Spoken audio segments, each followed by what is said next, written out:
नमस्कार दोस्तों, यूपीपीसीएस और आरओ का प्रैक्टिस सेट नंबर 40 देखते हैं। जीएस के महत्वपूर्ण क्वेश्चन हैं आज के इस प्रैक्टिस सेट में।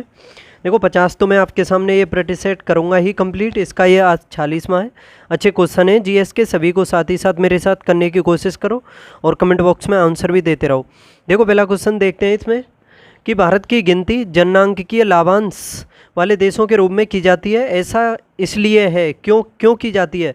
जो भारत की गिनती है जननांकीय लाभांश वाले देशों में की जाती है, क्यों की जाती है? ये ऑप्शन में दिया हुआ है, इसलिए की जाती है। तो बताइए कौन सा सही हो जाएगा इन चारों में। क्या यहाँ 15 वर्ष से कम आयु वर्ग की जनसंख्या अधिक है, या 15 से 64 वर्ष की आयु की जनसंख्या अधिक है, या 65 वर्ष से अधिक की आयु जनसंख्या है, या फिर यहाँ की कुल जनसंख्या सबसे अधिक है? बताओ इन चारों में से कौन सा कारण इसमें सूटेबल होगा, जिस वजह से भारत की जो गिनती है जननांकीय लाभांश वाले देशों में की जाती है। देखो इसका ऑप्शन तो वैसे सही हो जाएगा, ऑप्शन बी 15 से 64 वर्ष की आयु जो जनसंख्या है भारत में वो सबसे अधिक है। देखो दो शब्द सुने होंगे आपने, एक है कार्यकारी जनसंख्या, एक है श्रम बल। देखो कार्यकारी जनसंख्या के अंतर्गत हम किसे शामिल करते हैं? देखो कार्यकारी जनसंख्या उस जनसंख्या को कहते हैं जिसमें 15 से 64 वर्ष का व्यक्ति होना चाहिए, जो स्वस्थ हो और कार्य करने की क्षमता रखता हो और योग्यता रखता हो। यानी कोई भी व्यक्ति जो स्वस्थ हो, कार्य करने की क्षमता रखता हो और योग्यता रखता हो, 15 से 64 वर्ष की आयु के बीच हो, तो उसे हम कार्यकारी जनसंख्या की श्रेणी में रखते हैं। लेकिन श्रम बल में किसे रखते हैं?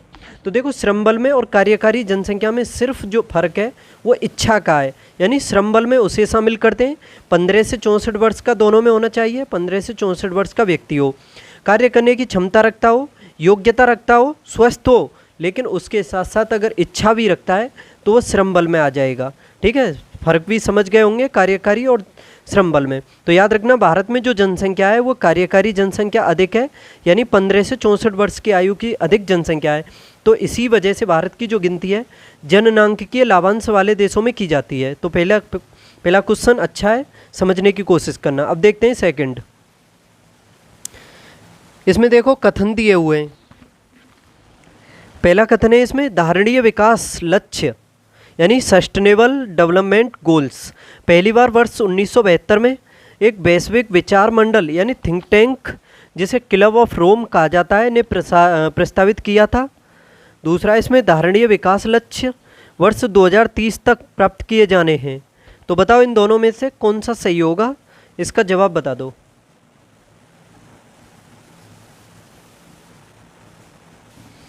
देखो काफ़ी अच्छा क्वेश्चन है और ये इस टॉपिक से निश्चित एक ना एक क्वेश्चन आता है। देखो बात करें धारणीय विकास लक्ष्य यानी सस्टेनेबल डेवलपमेंट गोल्स यानी सतत विकास लक्ष्यों की, तो देखो इनके बारे में समझो। धारणीय विकास लक्ष्यों को 2015 में सभी जो संयुक्त राष्ट्र संघ के जो देश हैं, सदस्य देश हैं, उनके द्वारा इसमें देखोगे आप तो निर्धनता को समाप्त करने के लिए, उसके अलावा असमानता को कम करने के लिए, और 2030 तक देखोगे इसमें तो जो शांतिपूर्ण और जो समृद्ध समाज है उसकी स्थापना करने के लिए यानी बनाने के लिए इनको अपनाया गया था। और देखो धारणीय विकास लक्ष्य जो पहली बार है ये 2012 में रियो डी जेनेरियो में यानी ब्राज़ील में रियो डी जेनेरियो में 2012 में धारणीय विकास पर संयुक्त राष्ट्र सम्मेलन जो है प्रस्तावित किया गया था। तो देखो इसमें ये पहला दिया हुआ है स्टेटमेंट, देख लो पहला इसमें धारणीय विकास लक्ष्य पहली बार वर्ष 1972 में एक वैश्विक विचार मंडल थिंक टैंक जिसे क्लब ऑफ रोम कहा जाता है ने प्रस्तावित किए थे। तो देखो ये पहला गलत है। इसमें क्यों गलत है मैंने अभी बताया था। धारणीय विकास लक्ष्य पहली बार 2012 में रियो डी जेनेरियो में धारणीय विकास पर संयुक्त राष्ट्र सम्मेलन द्वारा प्रस्तावित किए गए थे। ठीक है, तो ये पहला इस वजह से गलत है। और धारणीय विकास लक्ष्य वर्ष 2030 तक प्राप्त करने हैं, तो देखो ये सही है इसमें दूसरा, क्योंकि जो सतत विकास लक्ष्य हैं 17 कितने 17 हैं याद रखना, और इनको भी याद कर लेना। 17 लक्ष्यों में क्या क्या दिया हुआ है सभी को अच्छे से याद कर लेना। ठीक है, इन्हें 2030 तक पूरा करना है। तो इसका दूसरा सही जवाब हो जाएगा, पहला इसमें गलत है, तो ऑप्शन बी इसका सही जवाब है। अब देखते हैं क्वेश्चन नंबर 3। विश्व व्यापार संगठन जिसका अंग है, विश्व व्यापार संगठन किसका अंग है? अंतर्राष्ट्रीय मुद्रा कोष, संयुक्त राष्ट्र संघ, एक अमेरिकी व्यापार संगठन, गेट सदस्यों द्वारा स्थापित एक अंतर्राष्ट्रीय व्यापार संगठन। देखो विश्व व्यापार संगठन के बारे में बात करें तो यह जो विश्व व्यापार संगठन है इसका ऑप्शन डी सही हो जाएगा। गेट सदस्यों द्वारा स्थापित एक अंतर्राष्ट्रीय व्यापार संगठन है। ठीक है, गेट सदस्यों द्वारा स्थापित एक अंतर्राष्ट्रीय व्यापार संगठन है, विश्व व्यापार संगठन। देखो गेट के बारे में बात करें, 12 दिसंबर 1995 को गेट यानी GATT कर सकते हो इसे, इसका अस्तित्व समाप्त करके 1 जनवरी 1995 को इसका स्थान ले लिया था विश्व व्यापार संगठन ने। यानी गेट का तो अस्तित्व समाप्त कर दिया था 1 जनवरी 1995 से, फिर विश्व व्यापार संगठन बना दिया था, उसने इसका स्थान ले लिया था यानी WTO। और WTO का मुख्यालय कहाँ पर है? जिनेवा में है, स्विट्जरलैंड में जिनेवा में इसका मुख्यालय है। देखो वर्तमान में इसके सदस्यों की बात करें तो WTO के सदस्यों की संख्या है 164। भारत भी इसका सदस्य है, याद रखना। अब देखते हैं क्वेश्चन नंबर 4। भारत में मुद्रास्फीति के संदर्भ में निम्नलिखित कथनों पर विचार कीजिए। पहला, इसमें भारत में मुद्रास्फीति का नियंत्रण केवल भारत सरकार का उत्तरदायित्व है। बताइए, देखो केवल, मात्र, ओनली, अगर ये ऐसे वर्ड लग जाएं तो अधिकतर वो नेगेटिव वर्ड ही होते हैं। तो देखो पहला तो इसमें सही नहीं है, पहला तो गलत है। इसमें दिया हुआ है कि भारत में मुद्रास्फीति का नियंत्रण केवल भारत सरकार का उत्तरदायित्व है, लेकिन याद रखो सरकार और जो भारतीय रिजर्व बैंक है दोनों क्रमशः इसमें अपनी राजस्व नीति और मौद्रिक नीति, देखो राजस्व नीति तो बनाती है सरकार, मौद्रिक नीति बनाती है रिजर्व बैंक RBI जो भारत की केंद्रीय बैंक है। ठीक है, इनके द्वारा मुद्रास्फीति पर नियंत्रण का प्रयास करते हैं ये दोनों जो है। ठीक है, भारतीय सरकार और भारतीय रिजर्व बैंक, इन दोनों के द्वारा ही मुद्रास्फीति पर नियंत्रण किया जाता है। ठीक, दूसरा इसमें देखो मुद्रास्फीति के नियंत्रण में भारतीय रिजर्व बैंक की कोई भूमिका नहीं है, तो अभी बताया मैंने, तो इस वजह से ये दूसरा तो गलत है। तीसरा, इसमें घटा हुआ मुद्रा परिचलन यानी मनी सर्कुलेशन, अगर देखो मुद्रा की लिक्विडिटी यानी मार्केट में अगर मुद्रा का जो सर्कुलेशन है वो कम हो जाएगा तो मुद्रास्फीति के नियंत्रण में सहायता करता है ये। तो देखो ये बिल्कुल सही है, इसमें तीसरा जो दिया हुआ है बिल्कुल 100% सही है। जैसे देखा होगा अपने रेपो रेट और रिवर्स रेपो रेट, ये सभी जब बढ़ जाती हैं तो मुद्रा का जो सर्कुलेशन है वो कम हो जाता है, उस वजह से मुद्रास्फीति को भी नियंत्रण होता है। देखो तीसरा ऑप्शन डी है इसमें, बढ़ा हुआ मुद्रा परिचलन मुद्रास्फीति के नियंत्रण में सहायता करता है। बढ़ा हुआ, तो देखो ये उल्टा दिया हुआ है, अगर मुद्रा का जो परिचलन बढ़ जाएगा तो उससे और मुद्रास्फीति आएगी। ठीक है, तो समझ सकते हो इसका ऑप्शन सी सही जवाब है। क्वेश्चन नंबर 5 देखते हैं, निम्नलिखित युग्मों में से कौन सा एक युग्म सही सुमेलित नहीं है? अब देख लो, इसमें एक साइड में संस्थाएं लिखी हुई हैं और एक साइड में उनकी स्थापना के वर्ष लिखे हुए हैं। देखो बिम्स्टेक, इसकी स्थापना कब हुई थी? क्या पूछा है इसमें? एक सेकंड दोबारा देख लेते हैं, कौन सा युग्म सही सुमेलित नहीं है। जो सुमेलित नहीं है वो पूछा है इसमें। देखो बिम्स्टेक, इसकी स्थापना 1997 में ही की गई, सही है ये तो। G15 की स्थापना 1989 यानी 1989 को की गई। इब्सा की स्थापना क्या 2000 में की गई? तो देखो इब्सा की स्थापना तो 2003 में की गई है, ये गलत दिया हुआ है इसमें। कब की गई है? 2003 में, तो इसका जवाब है ऑप्शन सी। ठीक है, और ब्रिक्स की स्थापना 2009 में की गई, ये ठीक है इसमें। आगे देखते हैं अब क्वेश्चन नंबर 6, विषाणुओं में ऊर्जा उत्पादन के लिए आवश्यक एंजाइम नहीं होते। दूसरा, इसमें विषाणुओं को किसी भी संश्लेषित माध्यम में संवर्धित किया जा सकता है। बताइए कौन सा सही होगा इसमें? क्या विषाणुओं में ऊर्जा उत्पादन के लिए आवश्यक एंजाइम नहीं होते? देखो ये दोनों ही कथन गलत दिए हुए हैं वैसे तो। देखो विषाणुओं में, इसमें दिया हुआ है विषाणुओं में ऊर्जा उत्पादन के लिए आवश्यक एंजाइम नहीं होते हैं। देखो विषाणुओं के बारे में बात करें, विषाणु अकोशिकीय अति सूक्ष्म निर्जीव कण होते हैं जो केवल जीवित पोषक जो कोशिकाएं होती हैं उनमें सजीवों के समान ही गुण रखते हैं, यानी उनके समान ही अपना कार्य करते हैं और संख्या में भी वृद्धि करते हैं उसी प्रकार से। तो ये कह सकते हो ये अविकल्पी यानी परजीवी जीव पोषक के शरीर के बाहर मृत होते हैं, तो इस वजह से ये इसका तो पहला ये गलत हो जाएगा। और दूसरा इसमें विषाणुओं को किसी भी संश्लेषित माध्यम में संवर्धित किया जा सकता है। देखो किसी में नहीं किया जा सकता, मैंने अभी बताया था, केवल जीवित जो कोशिकाएं होती हैं उसी में। ठीक है, तो ये दोनों ही गलत हैं इसमें, और इनमें कोई आवश्यक एंजाइम नहीं पाए जाते हैं। जैसे जैसे जीव द्रव्य, कोशिका, झिल्ली, केंद्रक, इन सभी का इसमें अभाव होता है, तो कह सकते हो इनमें ना तो ऊर्जा उत्पन्न होती है और ना ही इनमें कोई एंजाइम पाया जाता है। तो इस वजह से ये दोनों ही कथन गलत हैं और इसका सही जवाब हो जाएगा ऑप्शन बी। तेल से अंशतः भरा हुआ तेल का एक टैंकर समतल सड़क पर आगे की ओर एक समान त्वरण से जा रहा है। तेल का मुक्त पृष्ठ बताओ। तेल से अंशतः भरा हुआ तेल का एक टैंकर समतल सड़क पर आगे की ओर एक समान त्वरण से जा रहा है, तो तेल का मुक्त पृष्ठ क्या हो जाएगा उसमें? तो देखो इसका सही जवाब है ऑप्शन सी, क्षैतिज से इस प्रकार आनत होगा कि पिछले सिरे पर अधिक गहराई होगी। ठीक है, यानी तेल से अंशतः भरा हुआ तेल का टैंकर समतल सड़क पर आगे की ओर एक समान त्वरण से जा रहा है, तब तेल का मुक्त पृष्ठ क्षैतिज से इस प्रकार आनत होगा कि पिछले सिरे पर अधिक गहराई होगी। और देखो पृष्ठ का यह आकार तेल के कणों का, तेल के जो कण होते हैं, कणों पर त्वरण के कारण लग रहे जो आभासी बल होता है ना, उसके कारण ही होता है यह। और ये जो क्या बोलते हैं, यह जो बल है ना, इसमें त्वरण के विपरीत दिशा में लगता है, ये भी याद रखना। तो देखो इसका ऑप्शन सी सही जवाब है। निम्नलिखित कथनों पर विचार करें। पहला है इसमें कथनों पर विचार करना है, यानी पहले ये स्टेटमेंट्स दिया हुआ है। देखो इसमें एक साधारण बिजली के बल्ब का अपेक्षाकृत अल्प जीवन होता है, क्यों होता है एक साधारण बिजली के बल्ब का अपेक्षाकृत अल्प जीवन? बल्ब पूर्ण रूप से निर्वातित नहीं किया जा सकता। दूसरा इसमें फिलामेंट के सहायक तार उच्च ताप पर पिघल जाते हैं। तो बताओ किस वजह से एक साधारण बिजली के बल्ब का अपेक्षाकृत अल्प जीवन होता है?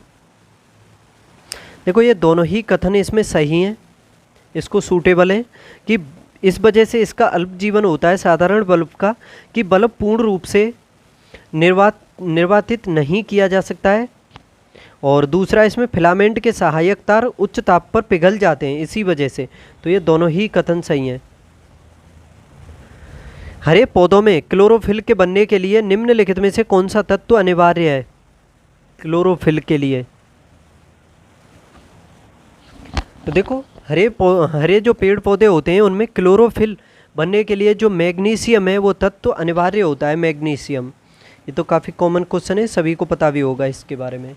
दोस्तों चैनल को सब्सक्राइब कर लो, लाइक शेयर भी कर दो, ठीक है, जिससे कि सभी को फ़ायदा मिलना चाहिए।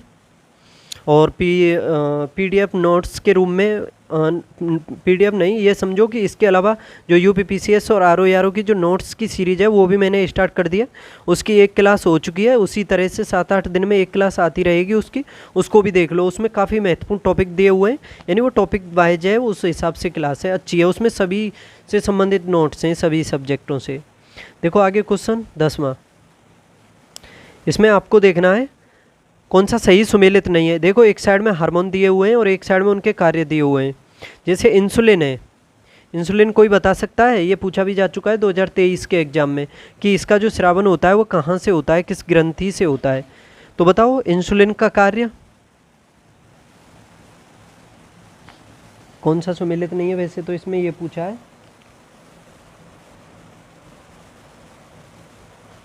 देखो इंसुलिन रक्त शर्करा का नियंत्रण, तो इसका तो ये सही है।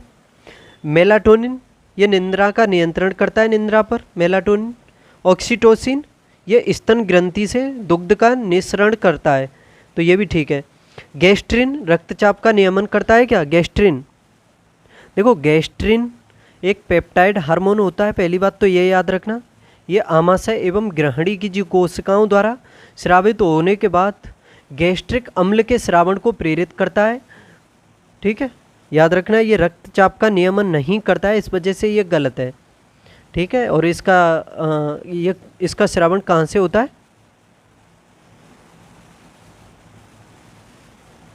ये आमाशय एवं जो ग्रहणी की जो कोशिकाएं होती हैं उनके द्वारा स्रावित होकर के ये गैस्ट्रिक अम्ल के जो स्रावण है उसको प्रेरित करता है।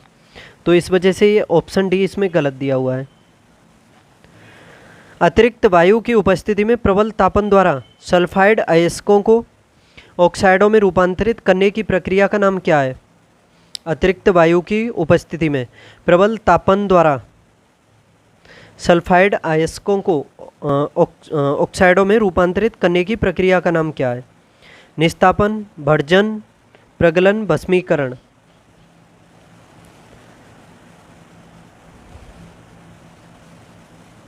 तो देखो इसका सही जवाब हो जाएगा ऑप्शन बी, भर्जन या रोस्टिंग।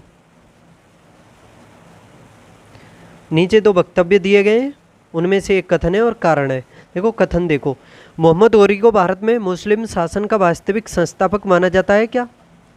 क्या ये पहला सही है? देखो मोहम्मद गौरी को भारत में मुस्लिम शासन का वास्तविक संस्थापक ही माना जाता है, तो पहला तो इसमें सही हो जाएगा। दूसरा इसमें मोहम्मद गौरी ने 1206 में दिल्ली में गुलाम वंश की स्थापना की, बिल्कुल गलत है। कुतुबुद्दीन ऐबक ने की थी गुलाम वंश की स्थापना 1206 में। इसी वंश को इलवारी वंश, मामलुक वंश और दास वंश के नाम से भी जाना जाता है, क्योंकि इल्तुतमिश जो था इलवारी तुर्क था, इस वजह से। ठीक है, तो देखो इसमें पहला सही है, दूसरा गलत है। ऑप्शन डी सही हो जाएगा इसका। मुगल शासक बाबर का जन्म स्थान अंदीजहान वर्तमान किस देश में अवस्थित है? ये बाबर का जन्म स्थान है अंदीजहान, वर्तमान में पूछा है किस देश में स्थित है? Uzbekistan, Turkmenistan, Kazakhstan, Mongolia. देखो ये जो अंदीजहान है ना, ये उज्बेकिस्तान में पड़ता है वर्तमान में। ठीक है, उज्बेकिस्तान में, तो इसका ऑप्शन ए सही हो जाएगा। बाबर ने ही मुगल वंश की स्थापना की थी भारत में। 1526 में पानीपत के युद्ध में इब्राहिम लोदी को हराकर की थी, याद रखना। और इसका जन्म 14 फरवरी 1483 को हुआ था फरगना घाटी के अंदीजहान में। ठीक है, और ये वर्तमान में पड़ता है उज्बेकिस्तान में। मुगलकालीन प्रशासन के संदर्भ में निम्नलिखित में से नौसेना का प्रधान था कौन था? मीर आतिश, मुहतसिब, मीर बहर, मीर अदल। देखो नौसेना का जो प्रधान था मुगलकालीन टाइम में बात करें इसके बारे में, तो ये था मुहतसिब। तो ऑप्शन बी इसका सही जवाब हो जाएगा। मुहतसिब ही था क्या? नहीं, सॉरी मैं गलती कर गया, एक सेकंड। नौसेना का प्रधान पूछा है इसमें। मुगल काल में नौसेना का जो प्रधान हुआ करता था ना, वो इसमें मीर बहर होगा, ऑप्शन सी मीर बहर। मीर बहर ये नौसेना का प्रधान था। ठीक है, और देखो इसमें मीर आतिश दिया हुआ है। आतिश वर्ड से ही देख पा रहे होंगे, तोप खाने में आतिशबाजी होती है, तो ये तो सिंपल है। मुहतसिब क्या था फिर? देखो मुहतसिब जो था ना इस टाइम में, ठीक है, याद करो अच्छे से, जो प्रजा के जो नैतिक चरित्र होता था उसकी देखभाल करने वाला जो अधिकारी होता था वो मुहतसिब होता था। ठीक है, और इसमें डी दिया हुआ है मीर अदल, ये भी था, ये न्याय विभाग से संबंधित था मीर अदल। आगे देखो इसमें सल्तनत कालीन विभागों के संदर्भ में देखना है अब दिल्ली सल्तनत के बारे में। एक साइड में देखो इसमें करना है आपको, मिलान ही करना है इसमें। ठीक है, दीवाने रसालत ये विदेशी मामलों का अधिकारी होता था। ठीक है, दीवाने रसालत, तो विदेशी एक का 4 हो जाएगा। दूसरा इसमें दीवाने अर्ज, सैनिक विभाग से संबंधित था दीवाने अर्ज, तो इसका हो जाएगा 3। दीवाने इंसा ये पत्राचार विभाग से संबंधित है, इंसा 2 हो जाएगा। दीवाने बंदगान, तो देखो दास विभाग, यानी किसी को बंदी बना लेते हैं तो उसे बंद करके ही तो डालते हैं, तो उस हिसाब से भी, यानी दास बना लिया तो उसे बांध दो, इसी हिसाब से समझ सकते हो। ठीक है, तो 4 3 2 1 इसका सही जवाब हो जाएगा। अब देखो क्वेश्चन नंबर 16, निम्नलिखित में से कौन से एक मद समूह में केवल जैव निम्नीकरणीय कारक हैं? निम्नलिखित में से एक मद समूह में केवल जैव निम्नीकरणीय कारक हैं, यानी जिन्हें जैव निम्नीकरण या जैवों के द्वारा जिन्हें अपघटित किया जा सकता है, कौन से? काष्ठ घास प्लास्टिक, काष्ठ घास चर्म, फलों के छिलके, नींबू का रस, चीनी मिट्टी का प्याला, नींबू का रस, घास, पॉलीस्टीरीन का प्याला। देखो प्लास्टिक को नहीं कर सकते हैं, जैव निम्नीकरणीय कारक नहीं है ये। काष्ठ घास चर्म क्या है इसमें से? काष्ठ घास चर्म, तो देखो ये भी नहीं है। फलों के छिलके, नींबू का रस, चीनी मिट्टी का प्याला, ये जैव निम्नीकरणीय कारक हैं यानी बायोडिग्रेडेबल। तो ऑप्शन सी सही जवाब हो जाएगा इसका। देखो जैव निम्नीकरणीय कारक पदार्थ किसे कहते हैं? उन्हें जैव निम्नीकरणीय पदार्थ कहा जाता है जो प्रकृति में बैक्टीरिया, कवक, जो सूक्ष्म जीवाणु होते हैं उनके द्वारा सरलता से अपघटित किए जा सकते हैं। उन्हें हम कहते हैं जैव निम्नीकरणीय कारक। और जो इनके द्वारा सरलता से अपघटित नहीं हो उन्हें अजैव निम्नीकरणीय कारक कहते हैं। ठीक है, देखो बात करें हम पौधों की, जानवरों की, उसके अलावा जो उनके अवशिष्ट हैं, फिर कागज़ हैं, फल और जो उनके छिलके हैं या फिर मृदा, ये जैव निम्नीकरणीय पदार्थ होते हैं, याद रखना। तो इसका सही जवाब हो जाएगा ऑप्शन सी। क्वेश्चन नंबर 17, पारे और नाइट्रेट से प्रदूषित जल के उपभोग से निम्नलिखित में से कौन सा रोग होता है? पारे और नाइट्रेट से प्रदूषित जल के उपभोग से निम्नलिखित में से कौन से रोग होते हैं? क्वेश्चन नंबर 17 बताइए। मिनी माता देख लो, अपने हिसाब से बता दो क्या पारे से कौन सा रोग होता है, पहले तो ये देख लो, वही हो जाएगा। देखो पारे से युक्त अगर जल को पी लोगे आप तो उससे कौन सा रोग हो जाएगा? देखो पारे से होता है मिनी माता, तो याद रखना मिनी माता कौन से में दिया हुआ है। देखो इसको करने की, इस बी में नहीं है, इसमें है लेकिन पहले पारा दिया हुआ है तो ये डी भी कट जाएगा। अब ए में है और सी में है, ठीक है। और दूसरा दिया हुआ है इसमें नाइट्रेट। नाइट्रेट की अधिकता से अगर नाइट्रेट की अधिकता किसी जल में है, अगर उसको पी लोगे आप तो उससे हो जाएगा ब्लू बेबी सिंड्रोम। ठीक है, तो इसका ऑप्शन सी सही जवाब हो जाएगा, मिनी माता और ब्लू बेबी सिंड्रोम। ठीक है, ऑप्शन सी इसका सही जवाब है, बिल्कुल 100% याद रखना। क्वेश्चन नंबर 18, निम्नलिखित युग्मों में से कौन सा युग्म सुमेलित नहीं है? प्रथम विश्व जलवायु सम्मेलन। देखो प्रथम विश्व जलवायु सम्मेलन, तो देखो प्रथम विश्व जलवायु सम्मेलन 1979 सही है, 1979। प्रथम पृथ्वी शिखर सम्मेलन एजेंडा 21, ये भी ठीक है। पृथ्वी शिखर सम्मेलन ये 1997 पृथ्वी शिखर सम्मेलन। और कार्बन व्यापार ये मॉन्ट्रियल प्रोटोकॉल से संबंधित नहीं है, यह क्योटो प्रोटोकॉल है, उससे संबंधित है, क्योटो प्रोटोकॉल से संबंधित है, ना कि मॉन्ट्रियल प्रोटोकॉल से। ओजोन से संबंधित है मॉन्ट्रियल प्रोटोकॉल तो। ठीक है, देखो इसमें बात करें हम, ये जो प्रोटोकॉल है क्योटो प्रोटोकॉल, इसका जो उद्देश्य है ना ग्रीन हाउस गैस जो है उनकी मात्रा को इसमें तो स्थिर रखना है, ये महत्वपूर्ण उद्देश्य है इसका। जैसे क्योटो प्रोटोकॉल है, क्योटो प्रोटोकॉल जापान में क्योटो है, वो प्रोटोकॉल हुई थी 1997 में। ठीक है, एक अंतर्राष्ट्रीय पर्यावरण प्रोटोकॉल है जो वर्ष 1992 के UNFCCC का विस्तार है। जो UNFCCC का 1992 का जो UNFCCC है उसी का विस्तार है ये क्योटो प्रोटोकॉल। देखो इसमें 6 जो ग्रीन हाउस गैसें हैं, जैसे उसमें सबसे महत्वपूर्ण ग्रीन हाउस गैसों में हम देखते हैं CO2 को, कार्बन डाइऑक्साइड को, उसके अलावा मीथेन को, उसके अलावा नाइट्रस ऑक्साइड, हाइड्रोफ्लोरोकार्बन है एक, उसके अलावा फ्लोरोकार्बन है, सल्फर भी है, सल्फर हेक्साफ्लोराइड है उसमें, सल्फर हेक्साफ्लोराइड। ठीक है, तो ये सभी 6 गैसों की मात्रा को कम करना है, इसमें महत्वपूर्ण लक्ष्य है इसमें। ठीक है, याद रखना ऑप्शन डी इसका सही है। अम्ल वर्षा में नीचे दिए गए कौन से प्रदूषक वर्षा जल एवं हिम को प्रदूषित करते हैं? भूमंडलीय तपन, कार्बन डाइऑक्साइड, नाइट्रोजन ऑक्साइड और मीथेन। बताइए अम्ल वर्षा में नीचे दिए गए कौन से प्रदूषक वर्षा जल एवं हिम को प्रदूषित करते हैं?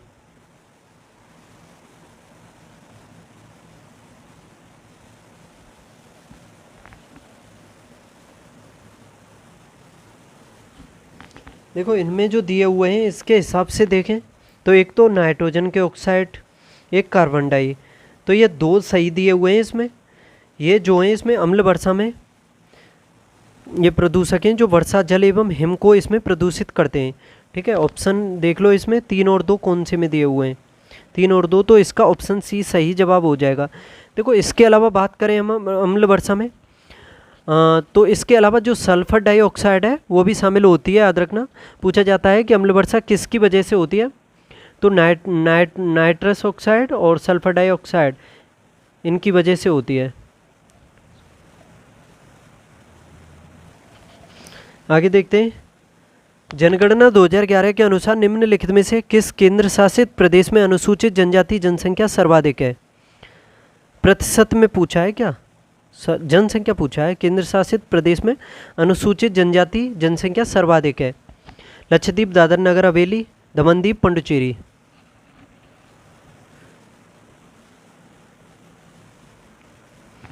तो देखो इनमें अगर देखा जाए तो सबसे अधिक जो अनुसूचित जनजाति जनसंख्या के बारे में बात करें तो ये ऑप्शन बी सही है। इसमें 2011 की जनगणना के अनुसार दादर एवं नगर हवेली में इन सभी में सबसे अधिक है। ठीक है, और सबसे कम इनमें कौन सी है? फिर मेघालय में है अनुसूचित जाति की संख्या जो है। जैसे देशों में उस देश में सर्वाधिक अनुसूचित जनजाति के बारे में बात करें हम तो सबसे अधिक तो मध्य प्रदेश में पड़ती है। राज्यों में, सॉरी, मेघालय में केंद्र शासित बोल गया हूँ, इसमें वो राज्य है इसमें। ठीक है, न्यूनतम मेघालय में पड़ती है।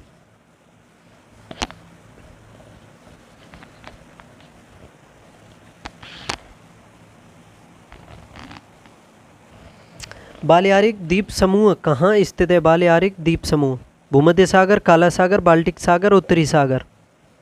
देखो बालेआरिक द्वीप समूह जो है भूमध्य सागर के पश्चिम में पड़ता है। भूमध्य सागर के पश्चिम में, याद रखना।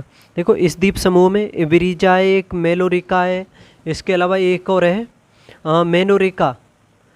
ये द्वीप समूह, इसमें द्वीप जो हैं इसमें प्रमुख हैं और ये सभी शामिल हैं। और इस द्वीप समूह पर, बालेआरिक जो द्वीप समूह है, इस पर किसका अधिकार है? स्पेन का। विधान परिषद के गठन के संदर्भ में दिए गए कथनों पर विचार कीजिए। 1/2 सदस्यों का विधान परिषद के बारे में देखना है। देखो इसमें पहला है विधान परिषद के बारे में, 1/2 सदस्यों का चुनाव विधानसभा के निर्वाचित सदस्यों द्वारा किया जाता है। 1/2 सदस्यों का चुनाव क्या इसमें विधानसभा के निर्वाचित सदस्यों द्वारा किया जाता है? क्या सही है इसमें? तो देखो ये तो गलत है ना, इसमें पहला तो गलत है।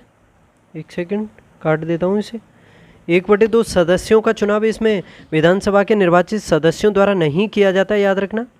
ये ऐसे व्यक्तियों द्वारा चुने जाते हैं जो कम से कम 3 वर्ष पूर्व स्नातक की डिग्री प्राप्त कर चुके हों और उस विधानसभा क्षेत्र के मतदाता हों। याद रखना इनके बारे में, ये सदस्य उन अध्यापकों द्वारा निर्वाचित किए जाते हैं जो 3 वर्ष से उच्च माध्यमिक यानी हायर सेकेंडरी विद्यालय या फिर उच्च शिक्षण जो संस्थान है उनमें अध्यापन कर रहे हों। ठीक है, तो इस वजह से ये पहला गलत है। दूसरा है इसमें 1/3 सदस्य राज्य की नगर पालिकाओं, जिला बोर्ड और अन्य स्थानीय संस्थाओं द्वारा निर्वाचित होते हैं। तो देखो ये दूसरा सही है। 1/3 सदस्य जो हैं राज्य की नगर पालिकाओं, जिला बोर्ड और राज्य स्थानीय संस्थाओं द्वारा निर्वाचित होते हैं, ये सही है इसमें। तीसरा देख लो, इसमें सभी सदस्यों का चुनाव आनुपातिक प्रतिनिधित्व प्रणाली के आधार पर एकल संक्रमणीय गुप्त मतदान प्रक्रिया से किया जाता है। तो देखो ये भी ठीक है इसमें। ये विधान परिषद और राज्यसभा इन दोनों का चुनाव जो होता है गुप्त मतदान प्रक्रिया से ही किया जाता है। ठीक है, आनुपातिक प्रतिनिधित्व प्रणाली के आधार पर एकल संक्रमणीय गुप्त मत पद्धति के माध्यम से यानी इस प्रक्रिया से किया जाता है। तो इसमें ये 2 और 3 सही हैं, ऑप्शन बी इसका सही जवाब हो जाएगा। ठीक है, देखो 1/6 सदस्य विधान परिषद में बात करें तो 1/6 सदस्यों की जो नियुक्ति की जाती है यानी मनोनीत किए जाते हैं राज्यपाल के द्वारा। और ये याद रखना जो मनोनीत किए जाते हैं राज्यपाल के द्वारा, ये राज्य के जो किए जाते हैं साहित्य, कला, इसके अलावा सहकारिता, विज्ञान और जो समाज सेवा है, इन क्षेत्रों में विशेष ज्ञान रखते हो इसमें और अनुभव भी हो, तो उन्हीं को चुना जाता है, इसमें मनोनीत किया जाता है राज्यपाल के द्वारा, याद रखना। आगे देखते हैं अब क्वेश्चन नंबर 23। लोकसभा के विघटन पर निम्नलिखित में से कौन सा या कौन से विधेयक समाप्त हो जाते हैं?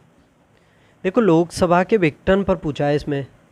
पहला इसमें जो विधेयक लोकसभा में लंबित होते हैं, देखो लोकसभा में लंबित है कोई विधेयक और लोकसभा विघटन हो जाए लोकसभा का, तो जो विधेयक है वो विधेयक समाप्त हो जाता है लोकसभा के विघटन के साथ ही। तो पहला इसमें सही है।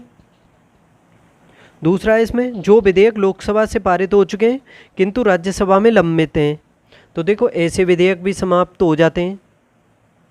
ठीक है, लोकसभा के विघटन पर निम्नलिखित विधेयक बता दूं मैं आपको, अच्छे से समझने की कोशिश करना कि जो विधेयक लोकसभा में लंबित हैं एक तो वो समाप्त हो जाते हैं। ठीक है, एक जो विधेयक लोकसभा में पारित हो चुके हैं किंतु राज्यसभा में लंबित हैं, जो भी संकल्प प्रस्ताव या संशोधन लंबित होते हैं वो भी समाप्त हो जाते हैं, याद रखना। और इसके अलावा तीसरा इसमें जो दिया हुआ है, जो विधेयक राष्ट्रपति के पास भेजा गया था किंतु राष्ट्रपति द्वारा संसद को पुनर्विचार हेतु लौटा दिया गया है, तो देखो ये समाप्त नहीं होता है, तो ये तो जवाब में नहीं होगा, इसमें ये समाप्त नहीं होता है। इसमें जो विधेयक क्योंकि ये दोनों सदनों से पास हो चुका है ना, जो विधेयक राष्ट्रपति के पास भेजा गया है किंतु राष्ट्रपति द्वारा संसद को पुनर्विचार हेतु लौटा दिया गया है, देखो ये तो दोनों सदनों से पास हो चुका है, तो ये लोकसभा राज्यसभा के विघटन के बाद ये समाप्त नहीं होगा, तो इसका जवाब में ये तो होगा नहीं। चौथा देख लो, जो भी संकल्प प्रस्ताव या संशोधन लंबित होते हैं वो भी समाप्त हो जाते हैं, तो अभी बताया था मैंने, तो इसका जवाब हो जाएगा 1, 2 और 4, ऑप्शन ए इसका सही जवाब है। क्वेश्चन नंबर 24, चुनाव सुधार के संबंध में दिनेश गोस्वामी समिति का गठन किस वर्ष किया गया था? चुनाव सुधार से संबंधित है दिनेश गोस्वामी समिति, तो देखो इसका गठन 1990 में किया गया, ऑप्शन बी इसका सही जवाब है, 1990 में। देखो इस समिति ने यह सुझाव दिया था कि किसी भी व्यक्ति को 2 निर्वाचन क्षेत्रों पर चुनाव लड़ने की अनुमति ना दी जाए तथा जो निर्दलीय उम्मीदवार हैं उनकी जो जमानत राशि है उसको भी बढ़ा दिया जाए, तो काफ़ी अच्छा सुझाव था इसके हिसाब से। ठीक है,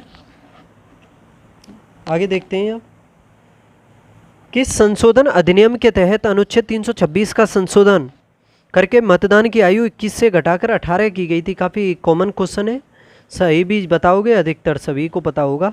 61वां संविधान संशोधन ये हुआ था कब? 1989 में। इसी के माध्यम से मतदान की जो आयु है 21 से घटा करके 18 वर्ष कर दी गई थी, और इसमें जो अनुच्छेद है 326 उसमें संशोधन किया था 326 में। भारत का सबसे पुराना उच्च न्यायालय कौन सा है? देखो सबसे पुराना उच्च न्यायालय है कलकत्ता उच्च न्यायालय।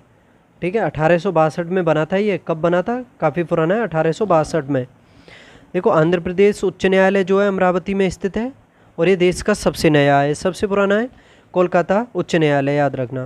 देखो वर्तमान में भारत में 25 उच्च न्यायालय हैं। कितने हैं? 25। ठीक है, याद रखना। और संविधान का जो अनुच्छेद है 214 उसमें उच्च न्यायालय के गठन के बारे में प्रावधान दिए हुए हैं। और देखो सबसे अधिक जजों वाला न्यायालय कौन सा है? वो इलाहाबाद न्यायालय है। ठीक है, इलाहाबाद। अब इसमें देखना है आपको, सूची फर्स्ट का सेकंड से मिलान करना है।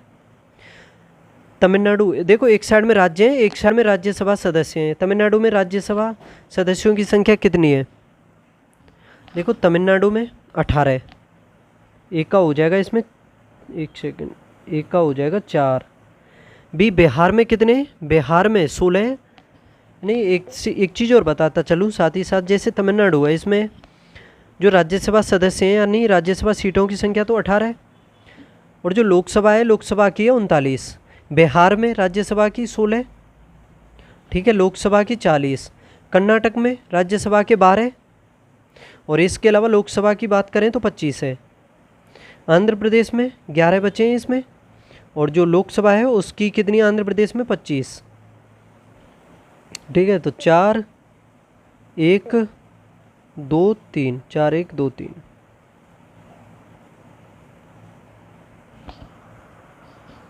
बजट 2024-25 के अनुसार भारत सरकार ने विज्ञान के क्षेत्र में अनुसंधान को बढ़ावा देने के लिए कितने वर्षीय ब्याज मुक्त ऋण के साथ 1 लाख करोड़ का कॉर्पोरेट स्थापित करने का फैसला किया? ये भी कई प्रैक्टिस सेटों में पहले आ चुका है क्वेश्चन, पता भी होगा अधिकतर को, तो बता दो।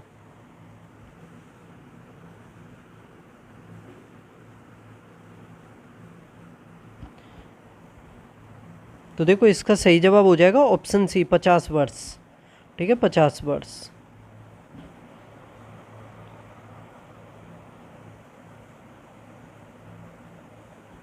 जुलाई 2023 में हेली शिखर सम्मेलन 2023 का आयोजन कहाँ किया गया? हेली शिखर सम्मेलन 2023 का, तो देखो हेली शिखर सम्मेलन 2023 का आयोजन हुआ है खजुराहो मध्य प्रदेश में। ठीक है, ऑप्शन ए सही जवाब है इसका। आज का लास्ट क्वेश्चन है, अगस्त 2023 में निम्नलिखित में से किसने राष्ट्रीय हरित अधिकरण एनजीटी के नए अध्यक्ष के रूप में पदभार ग्रहण किया है? एनजीटी यानी राष्ट्रीय हरित अधिकरण के नए अध्यक्ष के रूप में, बताइए।